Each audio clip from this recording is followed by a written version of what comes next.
Cuando el mundo daba la bienvenida a la nueva década en medio de la alegría y los fuegos artificiales el pasado 1 de enero, nadie se podía imaginar lo que nos iba a deparar el 2020.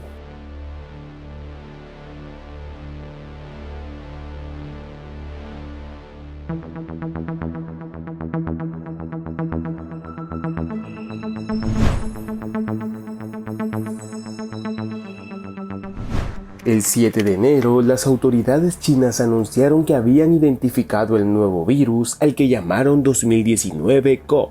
El 11 de enero, China anunció la primera muerte en Wuhan. En unos días surgieron casos en Asia, Francia y Estados Unidos. A finales de enero, la Organización Mundial de la Salud declaró la emergencia internacional ante el rápido aumento de pacientes afectados por el coronavirus.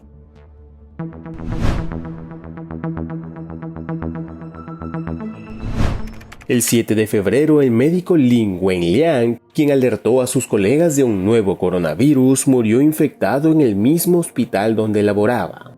4 días después, la OMS le dio a la enfermedad el nombre de COVID-19 y en el mes siguiente lo declararía pandemia mundial.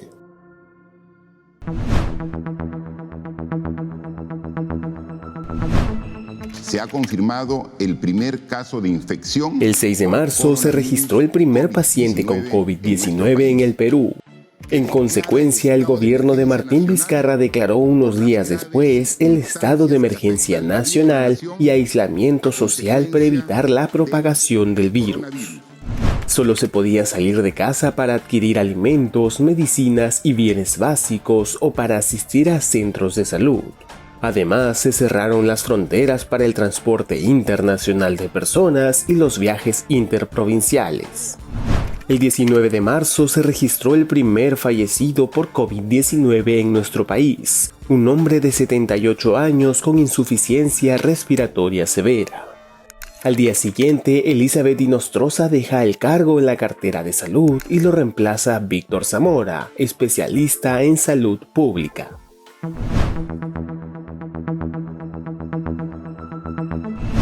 A inicios del mes, el Ejecutivo anunció que el 3 al 12 de abril habría salidas diferenciadas según el sexo para comprar alimentos y medicinas o acudir a bancos. En tanto, los días domingos se establecería una restricción total de circulación de personas.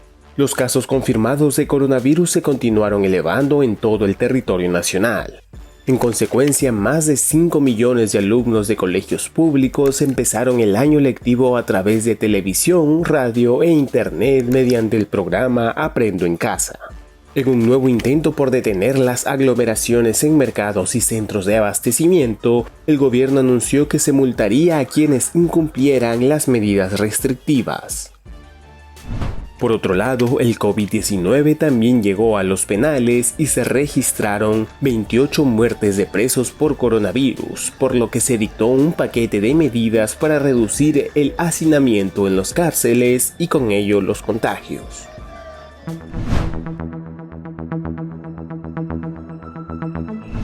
El número de muertes por COVID-19 avanza en el país a ritmo acelerado y América se convierte en el nuevo foco infeccioso de la pandemia de coronavirus al superar en número de casos a Europa. En tanto, el Ministerio de Salud confirmó que en promedio más del 50% de los vendedores de los mercados intervenidos en el país estaban infectados con el virus.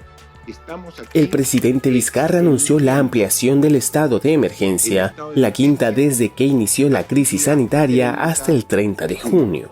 Asimismo, se mantuvo la cuarentena obligatoria en todo el país y el toque de queda con algunas diferencias por regiones.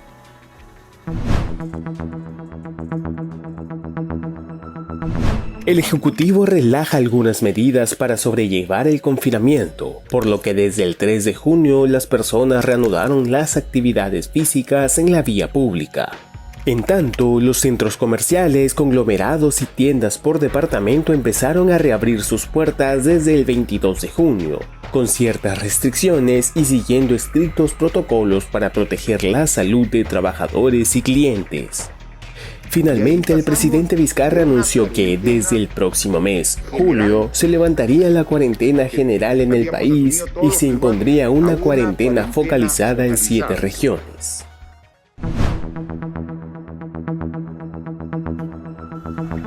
En el primer día sin cuarentena, Lima mantuvo el caos que venía registrando en las últimas semanas. Las largas colas fueron la constante en diversos puntos de la capital. En tanto, el Ministerio de Transportes y Comunicaciones dio luz verde a la reanudación de los viajes interprovinciales. De igual manera, se procedió con los vuelos nacionales. Por otro lado, el presidente Martín Vizcarra renovó a su gabinete ministerial y designó a Pilar Macetti como la nueva titular del sector salud.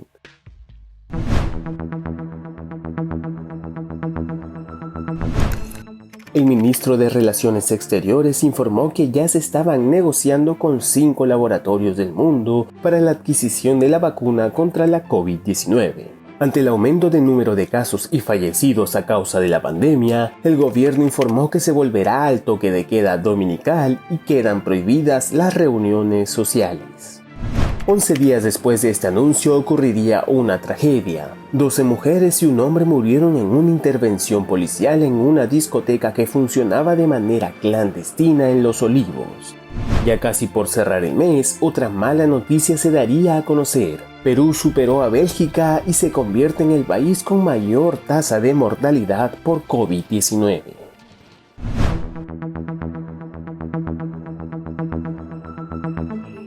Una misión científica china arribó a Lima trayendo un lote de vacunas contra el COVID-19 que se inyectarían a 6.000 voluntarios como parte de los ensayos clínicos en nuestro país.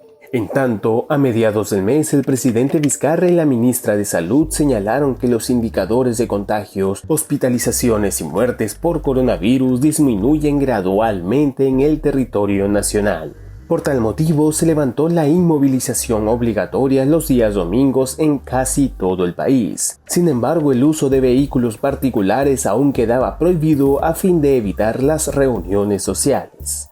Sobre las coordinaciones de la vacuna, el viceministro de Salud Pública informó que el Perú suscribió un acuerdo con la COVAX Facility, una colaboración global para acelerar el desarrollo, la producción y el acceso equitativo a las vacunas.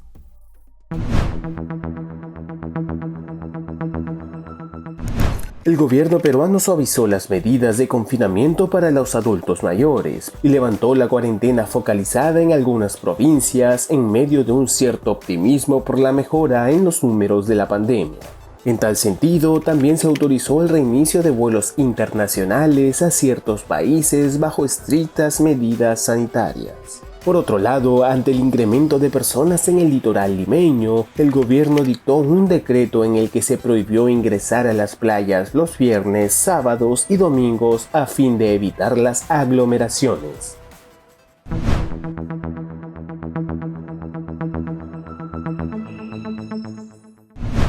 A pocos días de empezado el mes, se reportan 5 casos de difteria y 2 muertes. Por tal motivo, el MINSA anunció una alerta epidemiológica a nivel nacional. Días después vendría la destitución de Martín Vizcarra y la asunción al mando de Manuel Merino. Durante su efímero gobierno se ordenó que los vehículos particulares circulen nuevamente los días domingo. Ya con Sagasti como presidente y nuevamente con Macetti al mando del Ministerio de Salud, se anuncia que se modificará el horario del toque de queda, empezando esta vez desde la medianoche. En tanto, el MINSA informó que el 35% de la población de Lima metropolitana ya ha tenido COVID-19.